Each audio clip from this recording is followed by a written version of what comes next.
الحمد لله الحمد لله والصلاة والسلام على رسول الله. أما بعد فأعوذ بالله من الشيطان الرجيم. بسم الله الرحمن الرحيم. شهر رمضان الذي أنزل فيه القرآن هدى للناس وبينات من الهدى والفرقان. صدق الله العظيم وبلغنا رسوله النبي الأمين المكين الكريم الرؤوف الرحيم، ونحن على ذلك لمن الشاهدين والشاكرين والحمد لله رب العالمين. Très respectueuses sœurs en islam, chers frères, les enfants, assalamu alaikum wa rahmatullahi wa barakatuh. Tout louange à Allah subhanahu wa ta'ala, salutations et bénédictions sur Nabi Karim sallallahu alayhi wa sallam, sur sa famille sainte et bénie, sur ses compagnons. Alhamdulillah, alhamdulillah, Allah nous a donné plein de présents, plein de cadeaux. Le meilleur cadeau d'Allah subhanahu wa ta'ala, Allah nous a fait devenir humains.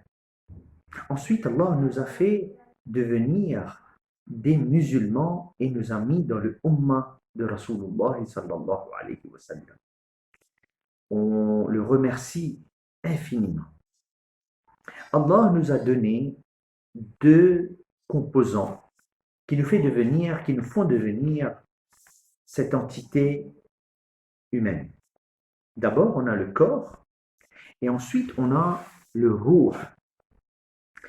Ces deux, ça nous fait devenir humain. Donc, le jism et le ruh, ce sont deux composants de l'être humain. D'un côté, le corps, on peut le voir dans le miroir, on se regarde et on sait très bien quand notre corps a des problèmes, on a des maladies, on essaye d'éviter ces maladies. Et comment faire? On garde une bonne hygiène de vie, une bonne alimentation, on se lave, on s'occupe, on se hydrate, on prend des médicaments quand il le faut, on fait des exercices, entre autres. Et ça, on le fait, on a des mesures d'hygiène pour qu'on se garde en bonne santé et on a un bon bien-être dans la vie. Mais quand on pense à ce qu'on fait comme effort pour s'occuper de notre ruh, je crois, pour chacun d'entre nous, comme on ne le voit pas, on ne prête pas assez d'attention. Pourquoi? Mais parce qu'on ne le reconnaît pas, parce qu'on ne le comprend pas.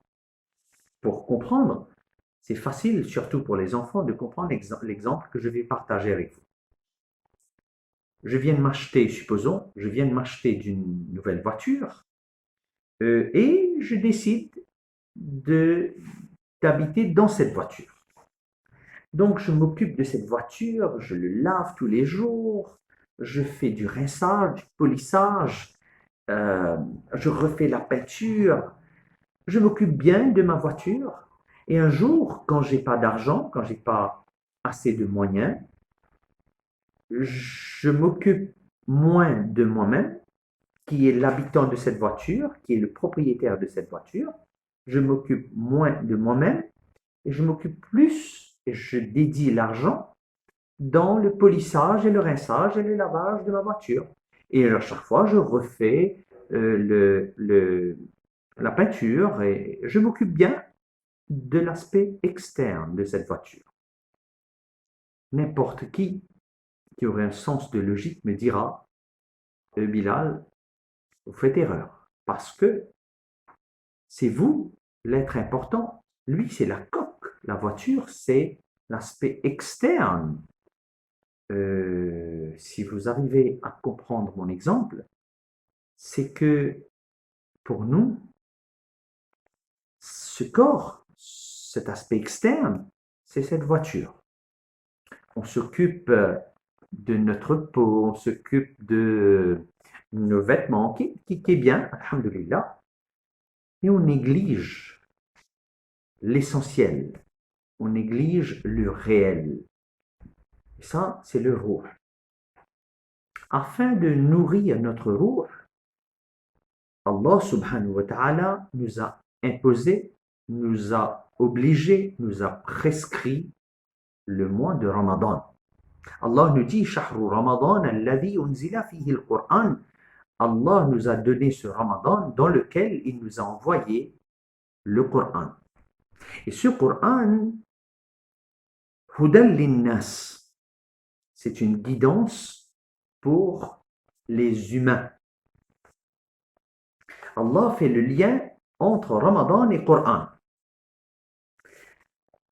La nourriture, la meilleure nourriture pour le ruh, c'est le rappel d'Allah subhanahu wa ta'ala. La meilleure nourriture pour le ruh, c'est le dhikrullah. Quand je me rappelle d'Allah subhanahu wa ta'ala, avant de me coucher, je lis mon kalima, je lis des ayats, je lis les doigts. Quand je me lève, je fais mes doigts. Ça, c'est le rappel d'Allah subhanahu wa ta'ala. Ce n'est pas mécaniquement juste de lire ou de faire des salats, etc. C'est de me rappeler d'Allah subhanahu wa ta'ala.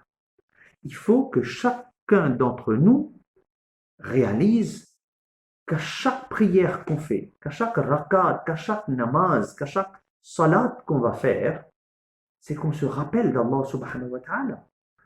Et Rasulullah sallallahu alayhi wa sallam, le hadith est rapporté dans Sahih al-Bukhari, Rasulullah sallallahu alayhi wa sallam nous donne une bonne comparaison entre celui qui néglige le dhikr d'Allah et celui qui évoque le dhikr d'Allah subhanahu wa ta'ala.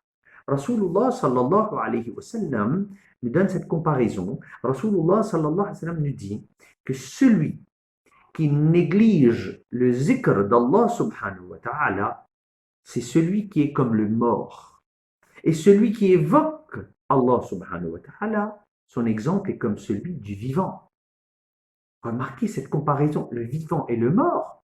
Allah fait cette comparaison du vivant et du mort avec celui qui fait le zikr d'Allah et celui qui néglige le zikr d'Allah. Le mois de Ramadan, la meilleure nourriture pour notre ruh, c'est le zikr d'Allah subhanahu wa ta'ala à travers le Coran. À travers la lecture du Coran, à travers la récitation du Coran, les fidèles, nous avons un besoin pour que dans ce mois de Ramadan, on consacre du temps pour la récitation du Coran, mais aussi pour se plonger dans la compréhension du Coran, dans la compréhension du message du Coran. Et quand on se plongera dans la compréhension du Coran, Allah nous dit que dans ce Coran, il y a hudal linnas, il y a hidayat. Il y a quoi? Il y a la guidance. وَبَيِّنَاتٍ مِّنَ الْهُدَى وَالْفُرْقَانِ. On comprendra les préceptes d'Allah subhanahu wa ta'ala. On comprendra Al-Furqan. Al-Furqan, c'est une critère de comprendre entre le bien et le mal. Une critère de comprendre entre la vérité et l'erreur. Et donc, c'est important pour que chacun d'entre nous étudie le Coran, comprend le Coran.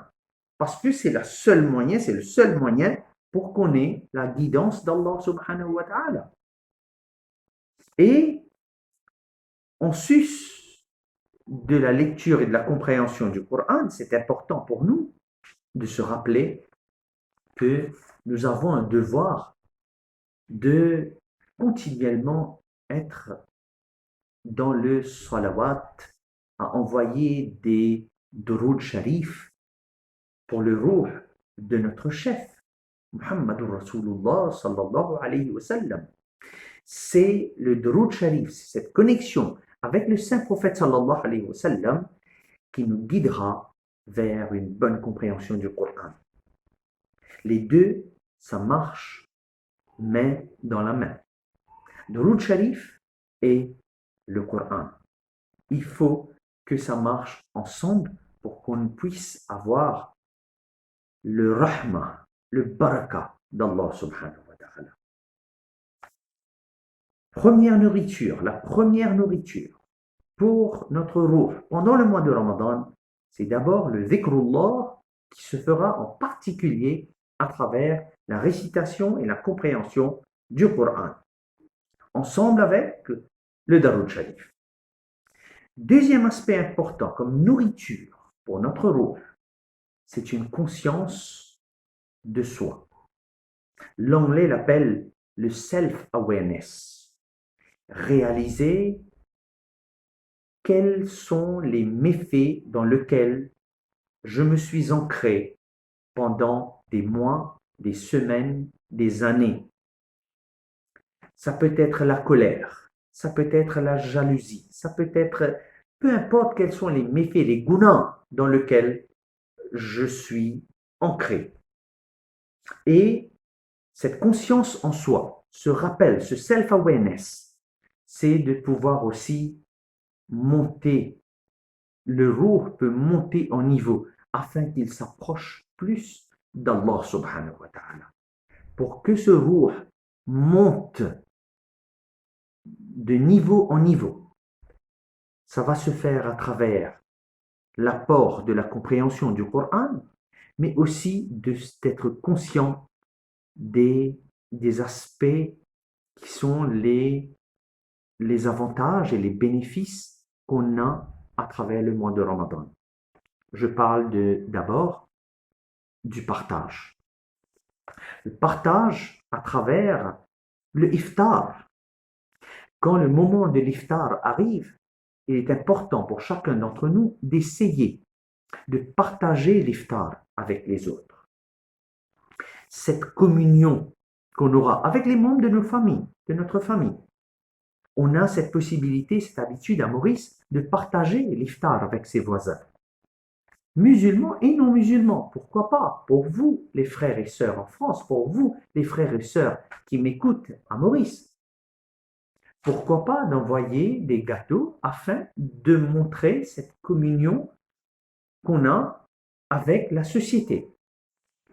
Cet aspect de partage, de communion, cet aspect du pardon, c'est très très important pour un musulman. Donc j'ai parlé de zikr, j'ai parlé de conscience en soi et je parle troisièmement, une nourriture importante pour notre ruh, c'est le dua. Le dua avec toute humilité envers notre Rabb. Ce Rabb qui nous a tout donné.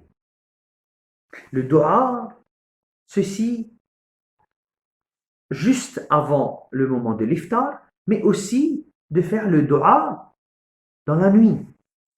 Quand on se lève, si je ne me trompe pas, le Sahri en France sera vers 5h15 ou 5h25 à peu près. Si on se lève un tout petit peu plus tôt et on arrive à faire 2 rakats de salat al-tahajjud et juste après le salat al-tahajjud, on lève la main, on demande à Allah subhanahu wa ta'ala. On demande à Allah subhanahu wa ta'ala d'abord pour tous les frères et sœurs musulmans, musulmanes dans le monde.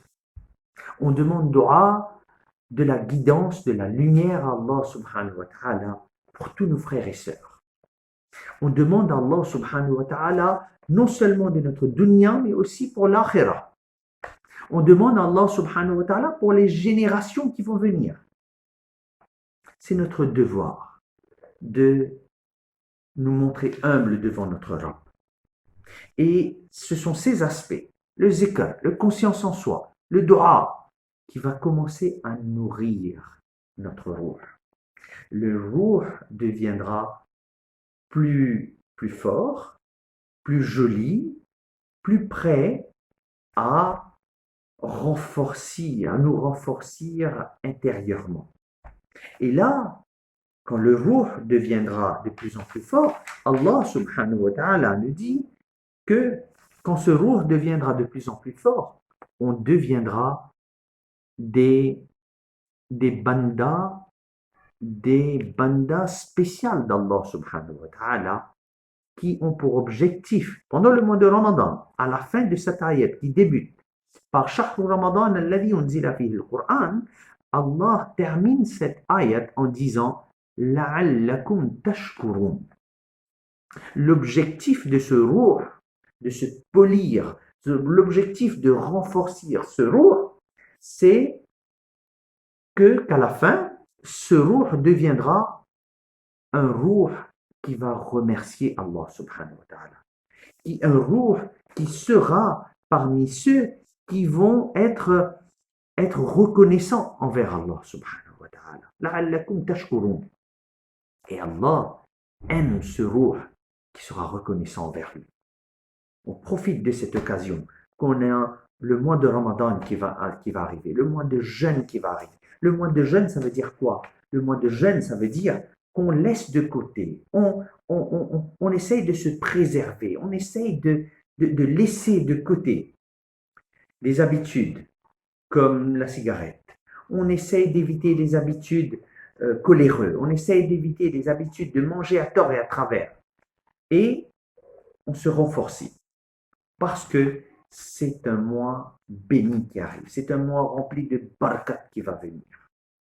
Et on aura dans ce mois une nuit spéciale, une nuit remplie de bénédictions, une nuit qui équivaut à plus de 1000 mois.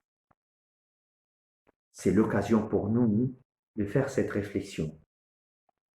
C'est le mois de solde qui arrive. C'est le mois où Allah subhanahu wa ta'ala va nous récompenser chaque nuit. Des millions de personnes vont être pardonnées par Allah subhanahu wa ta'ala. Est-ce que mon nom, est-ce que ton nom, est-ce que notre nom sera dans cette liste de gens qui Allah leur a pardonné? Allah, est-ce que moi je serai parmi ces gens? Il faut qu'on passe du temps à nous rapprocher d'Allah subhanahu wa ta'ala. On essaye de notre mieux de nous faire pardonner par Allah subhanahu wa ta'ala. Faites dua pour moi, je fais dua pour vous. Qu'Allah subhanahu wa ta'ala nous pardonne tous et Allah renforce notre ruh. Allah nourrit notre ruh de la meilleure façon qui soit. Jazakumullah khair wa akhiru da'wana anil hamdulillahi rabbil alamin.